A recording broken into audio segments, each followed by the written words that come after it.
चीन और फिलीपींस के मध्य स्कार्बोरो shoal को लेकर एक बार फिर से विवाद की स्थिति उत्पन्न हो गई है।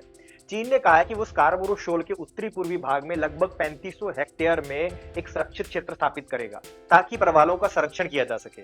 लेकिन फिलीपींस ने इसका विरोध किया है। उसने कहा है कि ये इस पर अधिकार करने का चीन का एक नया तरीका है। देखो, ये जो स्कार्बोरो shoal है, ये साउथ चाइना सी में पड़ता है और ये फिलीपींस के तट से मात्र 220 किलोमीटर की ही दूरी पर अवस्थित है। चाइना से लगभग ये 500-600 किलोमीटर दूर है।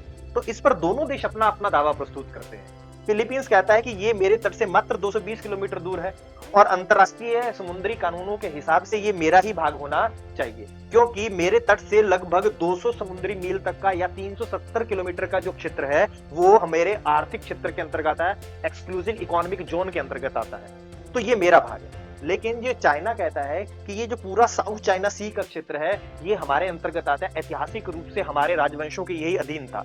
और ये जो स्कार्बोरो shoal है ये हमारे युआन राजवंश के अंतर्गत ही इसको खोजा गया था और तब से ये हमारे पास ही था, इसलिए ये क्षेत्र मेरे अंतर्गत आता है। लेकिन चाइना ने 2012 में इस पर अधिकार कर लिया था, तब से ये चाइना के ही अधिकार क्षेत्र में है। और चाइना इस पर अपना अधिकार इसलिए बनाना चाहता है क्योंकि ये मत्स्यन के लिए, फिशिंग के लिए बहुत इंपॉर्टेंट है। बहुत मछलियां हैं इस क्षेत्र में।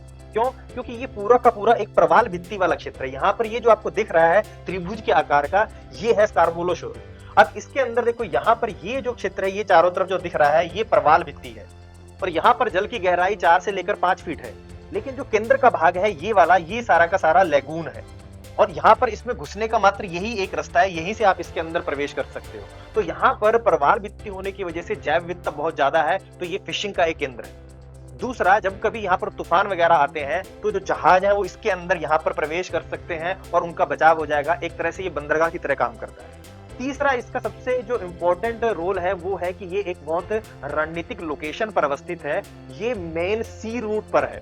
देखो, यहाँ पर ये साउथ चाइना सी है, देखो यहाँ से कितना व्यापार हो रहा है। यहाँ से लगभग साल में $3 ट्रिलियन का व्यापार होता है। अगर वो या फिलीपींस के पास इस जगह पर इस स्कार्बोरो shoal को अपने अधीन रखता है तो यहाँ पर इस पर वो निगरानी रख सकता है, पूरे साउथ चाइना सी को कंट्रोल कर सकता है, यहाँ पर अपना मिसाइल सिस्टम लगा सकता है, रेडार सिस्टम लगा सकता है। इसलिए वो इस क्षेत्र पर अपना अधिकार जाने नहीं देना चाहता और वो एक तरह से एक नया तरीका खोजा है उसने वहां पर इसको अपने अधीन करने का। और ये देखो, ये एकमात्र रास्ता इसके अंदर घुसने का यही है।